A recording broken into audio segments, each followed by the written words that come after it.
16 श्राद्ध में श्राद्ध पक्ष में नवमी तिथि, कौन सी तिथि? नवमी।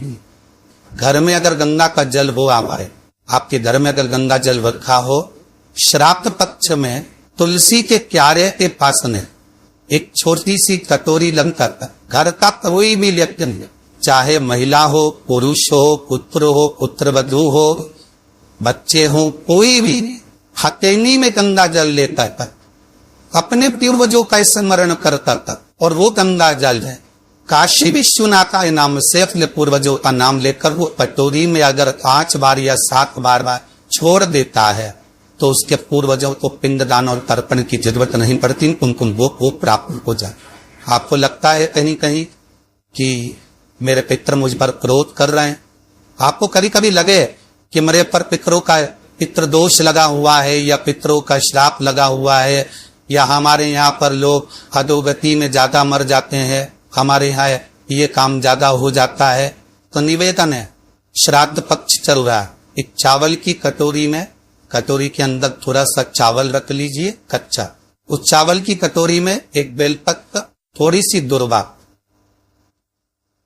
बांधकर पानी का मटका, परिंदा या जहां अपना रसोई घर में जल रखते हो, उस कटोरी को वहां पर 2 दिन 3 दिन तक रख दो। वैसे तो 16 दिन रखो ज्यादा अच्छा था, पर जो दिन अपने को मालूम है 2-3 दिन उसको रख दीजिए। घी का दिया लगाइए। 3 दिन के बाद में उस दुर्वा को, उस बेलपत्र को शिव बाबा को ले आकर समर्पित कर दो। चावल पूरे घर में घुमाने के बाद चिड़िया को या नदी में या किसी जीव को प्रदान करो।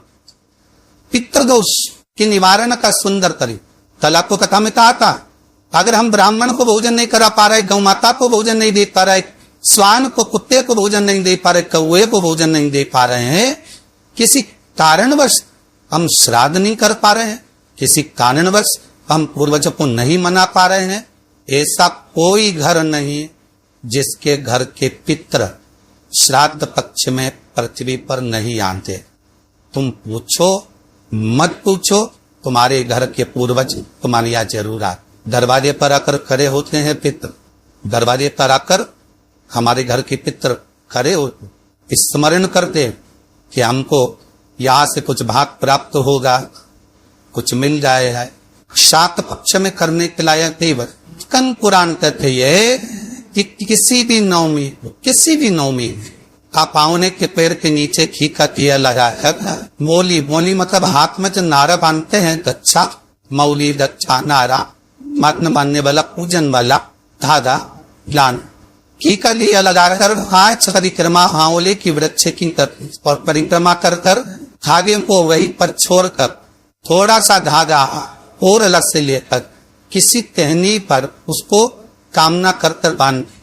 10वीं तिथि को, 9वीं को तो ये करोगे, 10वीं को वापिस जाकर आंवले के पेड़ के नीचे घी का दिया लगाइए और जो धागे की आपने टहनी पर धागा बांधा है उसको खोल कर दिए, अपने हाथ पर बांध कर उसी धागे को पहना जाता है, अपने काम के लिए निकल जाए, आपको सफलता प्राप्त हो जाए। स्कंद पुराण में आंवले के वृक्ष का बड़ा महत्व है। शुक्ल पक्ष की 9वीं तिथि पीला चंदन घिसकर चंदन को एक सुंदर पीपल का कोमल पत्ता मतलब एकदम, एक तो पीपल का होता है कड़ीला पत्ता, एकदम कड़क हो जाता है, और एकदम होता है कोमल पत्ता। उस पीपल के कोमल पत्ते पर पीला चंदन घिसकर, जो वह चंदन होता है, उस चंदन को घिसकर उस चंदन को उस पत्ते पर रख ले। और महाराज उस पत्ते को जहां शिवलिंग रखा होता, जैसे ये शिवलिंग है और ये कटी भाग जहां शिवलिंग रखा हुआ है, इस कटी भाग पर जहां शिवलिंग रखा है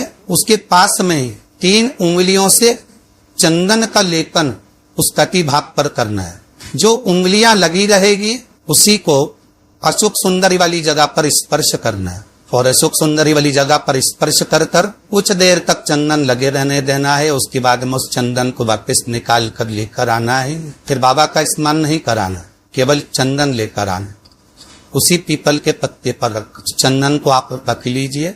जिसकी नेत्र ज्योति कमजोर है, चश्मा लग रहा हो, श्रवण शक्ति कमजोर हो, सुनाई कम दे रहा हो, कंठ से इस ठोड़ी तक चंदन का तिलक लगाना प्रारंभ कर दीजिए। नेत्रों के नीचे थोड़ा सा वो चंदन लगाना प्रारंभ कर दीजिए। लगभग 20 से 22 दिन तक आप उसका प्रयोग करिए और एक रुद्राक्ष का जल शिव को समर्पित कर कर उस जल का आचमन करना प्रारंभ कर लीजिए। लगभग 22 दिन लगेंगे।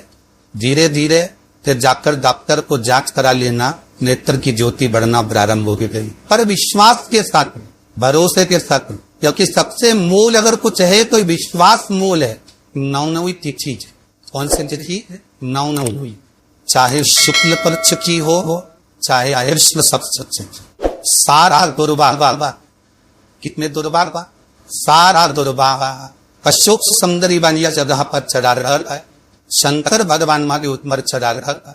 गणेश जी चरणार आनंद को लगा उसको निर्दक खाना है। हाथ ईश्वर महादेव भी स्मरण कर। कौन से महादेव? हाथ ईश्वर महा, उसको लेकर आए ले।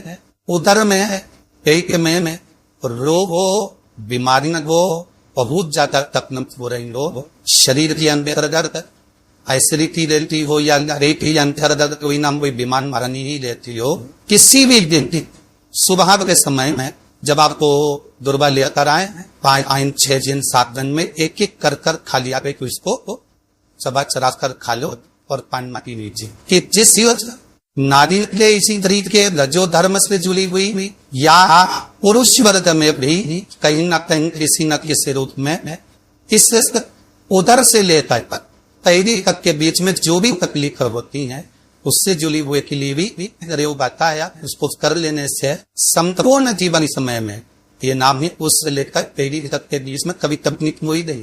और वो जल शंकर भगवान को शूलपाणेश्वर महादेव के नाम से चढ़ाया है। कौन सा महादेव के नाम से? शूलपाणेश्वर महादेव।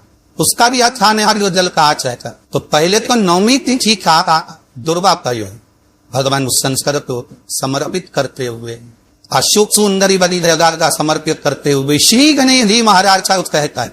आपको याद होगा जिस समय पर श्री गणेश जी महाराज कुबेर जी महाराज के घर में भोजन करने गए थे, सारा रान में भगवान गणेश जी आ गए थे, तब संस्कृत भगवान में दुर्वा बाई जी थी। ये दुर्वा का जब गणेश जी को भेजी गई थी तो वो औषधि के लिए भेजी गई थी कि गणेश जी ने ज्यादा पान आया है तो शरीर में रोग ना हो जा रहा है, पेट में कोई रोग ना हो जा रहा है। तब शिव जी ने भेजी थी अशोक सुंदरी के माध्यम से। इससे दुर्वा का प्रभाव और रोग मुक्ति के लिए ही है। 1 मुखी से लेकर 14 मुखी तक रुद्राक्ष। शंकर भगवान के नयन अश्रु से रुद्राक्ष का पौधा बना, माता पार्वती के नयन अश्रु से बेलपत्री का पौधा। आज के जमाने में फैशन हो गया, लोग अपने घर में रुद्राक्ष का पौधा लगाते हैं, पर हिंदू धर्म शास्त्र रीति से बेलपत्री का पौधा घर में लगा सकते हो, पर रुद्राक्ष का पौधा घर में नहीं लगाना चाहिए। भगवान शिव 1 मुखी से 14 मुखी तक रुद्राक्ष होते हैं। उसमें सर्वसिद्ध रुद्राक्ष 1 मुखी 7 मुखी, ये सर्वसिद्ध रुद्राक्ष। अगर 1 मुखी रुद्राक्ष और 7 मुखी रुद्राक्ष का, ये रुद्राक्ष ऐसे होते हैं, इन रुद्राक्ष को यदि आपने अपने जीवन में धारण कर लिया आपका तो ठेला चलाने वाला भिखारी भी करोड़पति बन जाता है। पर ओरिजिनल रुद्राक्ष मत, एक 12 मुखी रुद्राक्ष और एक 9 मुखी रुद्राक्ष। ये रुद्राक्ष कैसे होते हैं? इन रुद्राक्ष को जिनका ब्लड प्रेशर ऊंचा नीचा होता है, अगर वो लेफ्ट हैंड में महिला अपने उल्टे हाथ में और पुरुष अपने सीधे हाथ में अगर 9 मुखी और 12 मुखी रुद्राक्ष को धारण कर ले तो उसका बीपी हमेशा लेवल में रहता, ब्लड प्रेशर कभी ऊंचा नीचा नहीं। ये उसी तरह से जैसे शुगर का मरीज, शुगर वाली व्यक्ति को जो सांबर की फली आती, लंबी वाली फली, सांबर फली बोलते हैं उसको, सुलगना की फली, उसकी पत्तियों का 31 झूमर ले ली है। 31 झूमर भगवान शंकर को समर्पित करती थी। समर्पित कर उसको उठा लीजिए और उसको उठाकर गर्म पानी में उसको उबाल लीजिए। आधा लीटर पानी में 250 ग्राम पानी हो जाए, ठंडा कर लीजिए। उसमें थोड़ा सा गंगा जल डाल लीजिए, 5 बेलपत्र रख दीजिए, शंकर जी को वो समर्पित कर दीजिए। शंकर जी को समर्पित कर उसको कटोरी में झेल लीजिए। उसी पानी को मात्र 15 दिन तक लगातार सुबह के समय पर पीजिए। 15 दिन के अंदर शुगर लेवल में आ जाइए। कितनी भी जांच कराओ, कितना भी मीठा खाओ, शुगर बराबर हर चलती रहेगी। शुगर की बीमारी के लिए सर्वश्रेष्ठ है।